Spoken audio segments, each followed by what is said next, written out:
भारत लगातार अपने ही देश में बने हथियारों पर तेज गति से काम कर रहा है और ये सब संभव हो पाया पीएम मोदी की नीति की वजह से, जो लगातार हर क्षेत्र में आत्मनिर्भर और स्वदेशी होने का मंत्र दे रहे हैं। लेकिन सिर्फ भारत ही नहीं, बल्कि पीएम मोदी के इस मंत्र का असर अब दक्षिण कोरिया में भी देखने को मिल रहा है, जहां दक्षिण कोरिया ने अपने हुनर को साबित कर दिया और तो और आत्मनिर्भर और स्वदेशी नीति को अपनाया।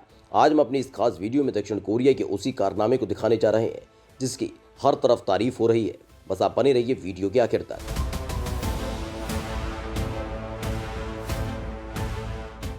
भारत के नक्शे कदम पर चल रहा दक्षिण कोरिया।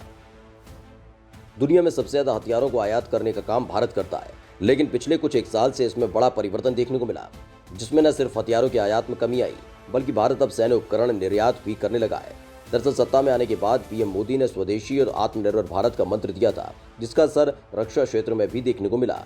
लेकिन ऐसा नहीं है कि पीएम मोदी के मंत्र का असर देश में ही देखने को मिला हो, विदेशों में भी इसे एक लीक मान लिया गया और इसी पर चलने की कोशिश की जा रही है। और इसी मंत्र का अनुसरण करते हुए दक्षिण कोरिया ने एक बड़ा कारनामा कर दिखाया है। दरअसल दक्षिण कोरिया ने शुक्रवार को पहली बार अपने स्वदेशी के F-21 सुपरसोनिक लड़ाकू विमान को दुनिया के सामने पेश किया। एक भव्य कार्यक्रम में राष्ट्रपति मून जे इन ने इस स्वदेशी लड़ाकू विमान का अनावरण किया। इसी के साथ दक्षिण कोरिया भी उन गिने चुने देशों की कतार में शामिल हो गया जिनके पास खुद का बनाया गया लड़ाकू विमान है। इस लिस्ट में तेजस लड़ाकू विमान बनाने के कारण भारत पहले से ही शामिल है। F-21 की पहली उड़ान के बाद इसे हवा से हवा और हवा से सतह पर मार करने वाली मिसाइलों से लैस किया जाएगा। दावा तो यहां तक किया जा रहा है कि इस लड़ाकू विमान को क्रूज मिसाइलों को फायर करने लायक भी बनाया जाएगा। दरअसल क्रूज मिसाइल साइज में लंबी होती है और फायर करने के दौरान उनसे विमान के अस्थिर होने का खतरा होता है। इसलिए दुनिया में भारत समेत चुनिंदा देश ही ऐसे हैं जिनके पास ऐसी टेक्नोलॉजी पहले से ही मौजूद है। 2 इंजन वाला ये लड़ाकू विमान सिंगल और डबल सीट के वेरिएंट में उपलब्ध होगा।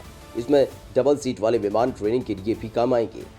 राष्ट्रपति मून जे इन ने इस विमान को लॉन्च करते हुए इसे बोरमाए या हॉक का नाम दिया। उन्होंने इस विमान को दक्षिण कोरियाई विमानन उद्योग के विकास में एक मील का पत्थर बताया। इस विमान को दक्षिण जियोनसांग प्रांत के सेचुंग में कोरिया एयरोस्पेस इंडस्ट्री के प्रोडक्शन प्लांट में बनाया गया। स्वदेशी लड़ाकू विमान को लेकर दक्षिण कोरिया का है बड़ा प्लान। राष्ट्रपति मून ने बताया कि ग्राउंड और फ्लाइट टेस्ट पूरा होने के बाद कि F-21 लड़ाकू विमान का बड़े पैमाने पर उत्पादन शुरू कर दिया जाएगा। पहले चरण में साल 2028 तक 40 लड़ाकू विमानों की तैनाती की योजना बनाई गई, जबकि 2032 तक इसे बढ़ाकर 120 कर दिया जाएगा। उन्होंने दावा किया कि जब इस विमान का फुल स्केल प्रोडक्शन शुरू हो जाएगा तो इससे 1 लाख अतिरिक्त नौकरियां भी पैदा होंगी। दक्षिण कोरिया के डिफेंस एग्जीबिशन प्रोग्राम एडमिनिस्ट्रेशन ने बताया कि परीक्षण और विकास के लिए साल के अंत तक 3 विमानों के तैयार होने की उम्मीद है। इसके अलावा 3 और साल 2022 के मध्य तक तैयार हो जाएंगे। ये विमान 65% दक्षिण कोरियाई हैं। बाकी का साजो सामान अलग अलग देशों से मंगाकर विमान में असेंबल किया जाएगा। फिर भी इसे दक्षिण कोरिया के विमानन उद्योग के लिए मील का पत्थर बताया जा रहा है। अपने दम पर दक्षिण कोरिया ने बढ़ाई ताकत। एक सरकारी बयान में दावा किया गया है कि इस साल के अंत तक जब इसका परीक्षण पूरा हो जाएगा तब दक्षिण कोरिया दुनिया का 8वां देश बन जाएगा जिसने एक उन्नत सुपरसोनिक फाइटर विकसित किया है।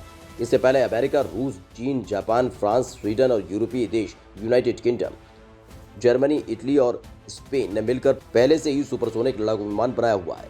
वहीं अब तक सिर्फ 2 देशों के पास ही 5वीं पीढ़ी के लड़ाकू विमान है।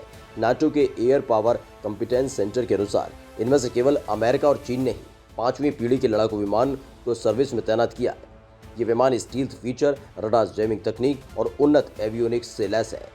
ये विमान पायलट्स को अपनी इंटीग्रेटेड ऑन बोर्ड और रिमोट डेटा से ऑपरेशन के दौरान रियल टाइम स्थिति की जानकारी देते हैं। दक्षिण कोरिया ने भी अपने विमान को 4.5 जनरेशन का बताया है।